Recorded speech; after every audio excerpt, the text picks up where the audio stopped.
গুণীৰাম নামৰ এজন পানীপুৰি বিক্ৰেতা আছিল। নাজানো সি তাৰ পানীপুৰিত এনেকুৱা কি যাদু কৰে যে তাৰ পানীপুৰি যোনেই এবাৰ খায় তাৰ দোকানলৈ সি বাৰে বাৰে আহে। গুণীৰামৰ পানীপুৰিৰ দোকানৰ বাহিৰত মানুহৰ সদায়েই লাইন লাগি থাকে। এনেকুৱাকৈ মানুহৰ লাইন লাগি থাকে যেন মৌৰসৰ কাষত মৌ-মাখিবোৰহে লাইন লাগি আছে। ঐ গুণীৰাম, মোক আৰু এক প্লেট পানীপুৰি দেচোন। নাজানো আৰু তই পানীপুৰিত কি যাদু কৰ, তোৰ পানীপুৰি খালে না পেট ভৰে না মন ভৰে। গুণীৰাম ভাই, ইমানবোৰ মানুহৰ ভিৰত মোৰ পানীপুৰিৰ হিচাপ পাহৰি নাথাকিব আকৌ দেই। গুণীৰাম ভাই, কথা এটা সুধো, বেয়া নাপাব দেই। আপুনিনো পানীপুৰিত এনেকুৱা কি মিলাই যে পানীপুৰি খাই থাকিলেও হেঁপাহ নপলায় আৰু ইয়ালৈ আহিবলৈ বাৰে বাৰে মন গৈ থাকে?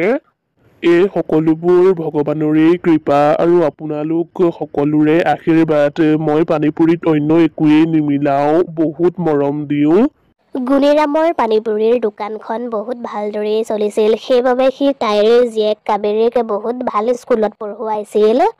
গুণীৰামৰ পত্নীয়েও তাৰ দোকানত আহি সহায় কৰি দিছিল আৰু তেনেকৈয়ে সিহঁতৰ সংসাৰখন ভালে কুশলেই চলি গৈ আছিল। কিন্তু সিহঁতৰ সুখ দেখি মদন আৰু তাৰ পত্নী বহুত জ্বলিছিল। সিহঁত গুণীৰামৰ ওচৰ চুবুৰীয়া আছিল। আমিওতো পানীপুৰি বিক্ৰী কৰোঁ, কিন্তু আমাৰ দেখোন আধাখিনি পানীপুৰিয়েই বিক্ৰী নহয়। কিন্তু গুণীৰামেনো পানীপুৰিত এনেকুৱা কি মিলাই যে তাৰ দোকানৰ বাহিৰত সদায়েই মানুহৰ ভিৰ লাগি থাকে যেন সি মানুহবোৰক বিনামূলীয়াকৈহে পানীপুৰি খুৱায়।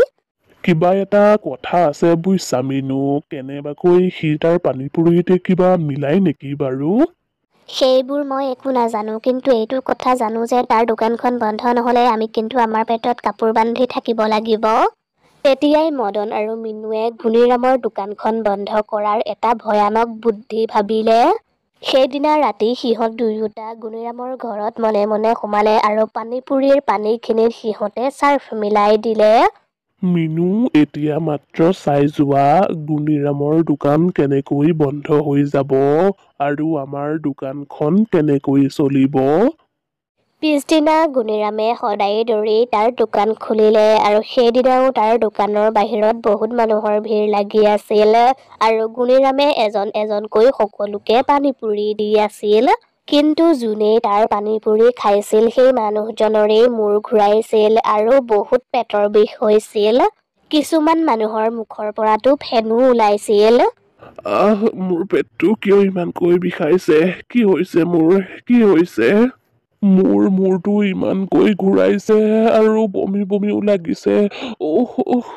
মানুহবোৰে চিঞৰ বাখৰ কৰিবলৈ ধৰিলে আৰু মানুহবোৰ অচেতন হৈ পৰিল।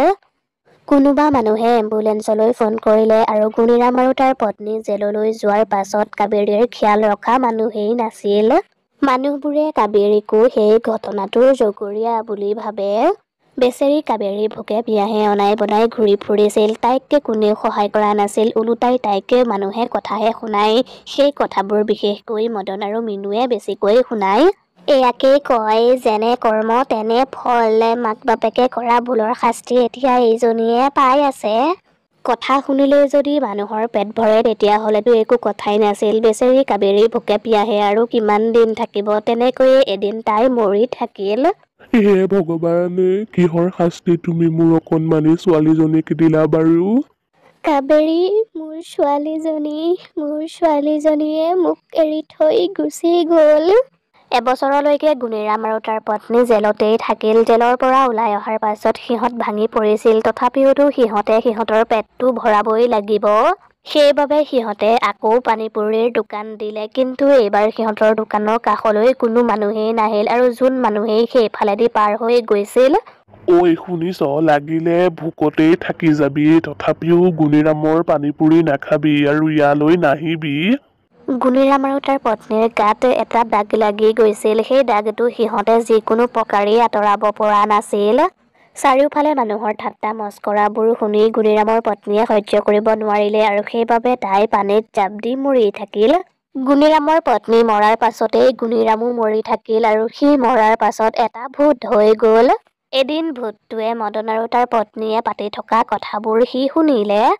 হেৰা শুনিছা আমি গুঠা জালত গুণিৰাম বন্দী হল আৰু আমি আমাৰ কামত সফল হলো গুণিৰামৰ দোকানখন শেষ হৈ গল ইয়াত এতিয়া একমাত্ৰ আমাৰ দোকানখন আছে গতিকে ইয়াত এতিয়া আমাৰ দোকানখনেই চলিব আমাৰ দোকানখন চলিলে আমাৰ পইচাই পইচা হ'ব মদনৰ কথাবোৰ যেতিয়া ভূতটোৱে শুনিলে তেতিয়া তাৰ বহুত খং উঠিল ইহঁতৰ হিংসাৰ বাবেই মোৰ পৰিয়ালটো শেষ হৈ গল মই এতিয়া ইহঁতক শুদাই নেৰো সেইদিনা সন্ধিয়া মানুহবোৰে যেতিয়া মদনৰ দোকানলৈ পানীপুৰি খাবলৈ আহিল তেতিয়া ভূতটোৱে উলট পালট কৰিবলৈ ধৰিলে মদনে যেতিয়াই মানুহবোৰক পানীপুৰি দিছিল তেতিয়াই সেই পানীপুৰিবোৰ বতাহত উৰিবলৈ ধৰিছিল আৰে পানীপুৰিবোৰ বতাহত কেনেকৈ উৰিছে কি হৈছে এইবোৰ কি হৈছে সেয়াই নহয় আনকি অন্য মানুহৰ পানীপুৰিবোৰত পোকো দেখা পোৱা গল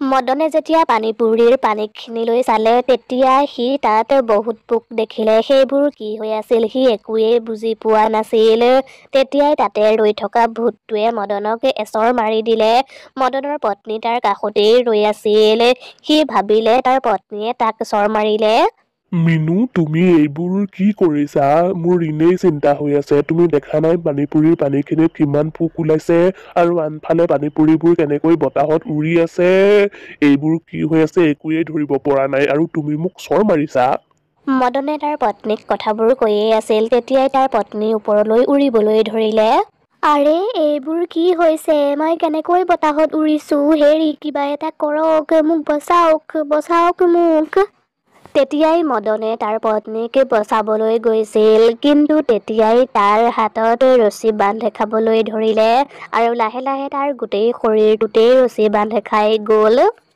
এইবোৰ আকৌ কি হৈছে মোক আকৌ কোনে ৰছীৰে বান্ধিছে তেতিয়াই মদনে তাৰ ওচৰতে কোনোবায়ে জোৰ জোৰকৈ হাঁহি থকাৰ শব্দ শুনা পালে কোন আছে তাত কোন হয় বাৰু তেতিয়াই ভূতটো সিহঁতৰ সন্মুখলৈ আহিল ভূতটোক দেখি সিহঁত দুয়োটা কঁপিবলৈ ধৰিলে গুণিৰাম তই আমাক কিয় অশান্তি কৰি আছ আমিনো তোৰ কি অপকাৰ কৰিলো মদনৰ কথা শুনি ভূতটোৰ বহুত খং উঠিল আৰু তেতিয়াই ভূতটোৱে মদনকো বতাহত উৰুৱাই দিলে আৰু এতিয়া দুয়ো পতি পত্নীৰ ওপৰত উৰি আছে আমাক তললৈ নমাই দে ইয়াৰ পৰা কেনেবাকৈ তললৈ পৰিবলৈ হলে আমাৰ হাড়মূৰ এডালো নাথাকিব আমাক তললৈ নমাই দিয়ক আমাৰ বহুত ভয় লাগিছে আমাৰ পৰিয়ালটোক যেতিয়া শেষ কৰিছিলি তেতিয়া তহঁতৰ ভয় লগা নাছিল মোৰ ছোৱালীজনী যে ভোকে পিয়াহে আছিল